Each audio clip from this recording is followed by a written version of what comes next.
When it comes to conversations about the demonic realm, most Christians claim, I don't want to think about that stuff or even talk about it because it glorifies the devil. hi, my name is Lindsay Rexan. If you are a new viewer, welcome to my channel. It would greatly bless me if you would consider liking and subscribing if you see something that blesses you. And if you are a returning watcher, welcome back. Today, we're going to take a look and break down everything wrong with the whole knee-jerk response glorifying the devil. And then we are going to take a glimpse at the valley of the shadow of death. But fear not, for I, Lindsay Rexan, your brave shield maiden, will be with you to hold your hand throughout the entire journey. So let's breathe in courage, breathe out cowardice, put on the full armor of God. Let's dive headlong into why darkness has been allowed to prevail. While it's true that the Bible tells us in Philippians 4:8 to think on whatever is pure, whatever is true, whatever is lovely, whatever is of good report, whatever is right, whatever is holy. It also says in Hosea 4:6 that God's people perish for a lack of knowledge. When Christians automatically default to the I don't want to glorify the devil response, what they really mean is they are paralyzed with fear. Not to mention the fact that they're insinuating that if you are talking about demons or the demonic realm or darkness or witches or whatever, that you are glorifying the devil.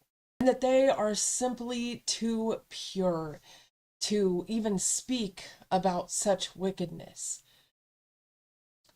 No wonder people are being led astray.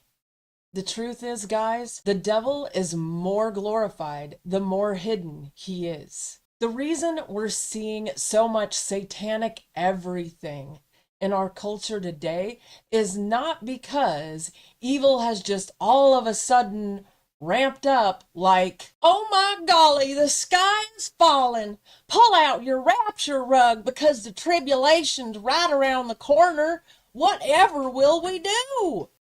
No. Okay? When the enemy makes himself this obvious, it's not his best card. It's his last card.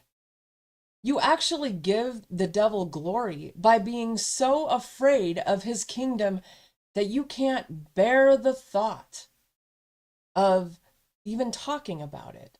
In a way, it's a twisted form of worship because you're essentially saying that you're impressed by how evil is. I'm so glad that the Lord allowed me to go through literal years of being tormented by a spirit of fear because it made me spiritually strong. Much like when we exercise, it makes our muscles strong. When you are exposed to demonic spirits, it makes you spiritually strong. So that's what I want to do for you guys today. I'm going to show you guys a clip of this guy's content that I watch, and his channel name is Darkness Prevails. I like to watch him when I'm cleaning, knowing that there are countless others out there who have had experiences that have made them believers in the paranormal, because then it gets them to thinking.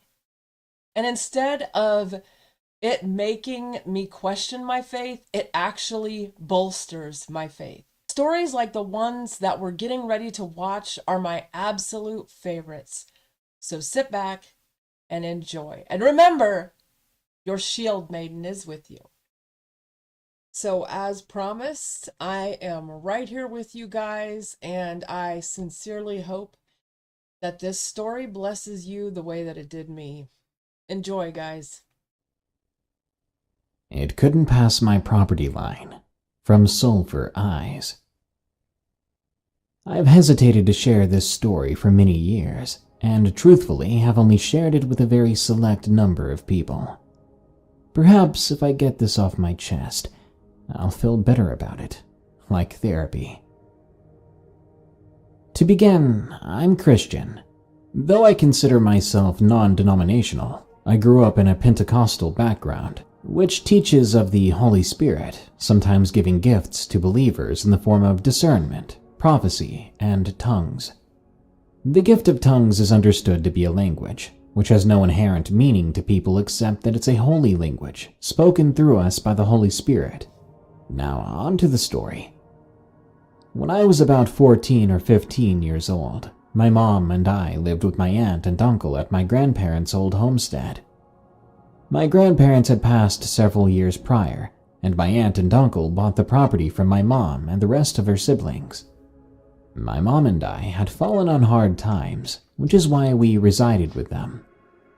The home was a brick home settled in the woods away from any true major towns or cities, by at least a 30-mile circumference. It was part of an unincorporated establishment that could be easily missed if you didn't know where to look. My grandfather had built the place for him, his wife, and 6 kids to get away from the bustle and noise of Houston. The home was well removed from the road and surrounded by tall pine trees and a creek further back in the woods. No one ever came down the road leading up to the house, so it was quite peaceful. One of those idyllic country homes nestled at the end of the dirt road, where at night there would be bonfires and stars reached on endlessly. I played there a lot as a kid, and nothing truly scary had ever happened. One evening while my aunt and uncle were out of state, my mom turned in early after I fed all the animals, 1 dog and a few cats, leaving me to watch the Discovery Channel by myself. It was during the summer, and my mom never really minded me staying up late, as all I did was watch documentaries or anime. Normally at night I would entertain myself just fine, watch a couple of shows and then go to bed. But that entire evening had felt wrong. I stayed up very late into the night. I was so bothered. I couldn't shake the feeling of dread or worry. I would look up from my spot in the recliner toward the window, and I could feel the sensation of being watched. All I could see, however, was just the dirt drive and trees surrounding the property, illuminated by the one street lamp outside the house. There was nothing there. Figuring I was paranoid, I decided to just screw everything and go to bed. I knew I was tired. My room and Mom's room were next to each other toward the front of the house, and that aforementioned streetlight shone directly into my window. My headboard was centered beneath the window, but for whatever reason at the time, I slept with my head towards the foot of the bed. I lay there for several minutes, maybe even an hour, and still the feeling of dread was getting worse. I tried to pray for my anxiety to go away, but the words felt empty and stuck in my throat. My ears were picking up all the noises of the house, the clock ticking, the ice machine in the kitchen, my box fan, and my mom snoring heavily in the next room. I huffed and rolled over onto my back. Then everything stopped. Freezing in place, I became aware of the lack of sound that the house was just full of. Instead, another more sobering sound rang out. It was Smokey Joe, my uncle's miniature German Shepherd, going ballistic. Smokey normally was a well-tempered dog and never barked at anything unless someone he didn't know drove up to the house. And even then it was a couple of barks, then he'd stop. What he was doing now, though, was beyond description. I guess you could say it was like he was rabid. His growls of rage were coupled with such loud barks that it sounded almost like intermittent roars.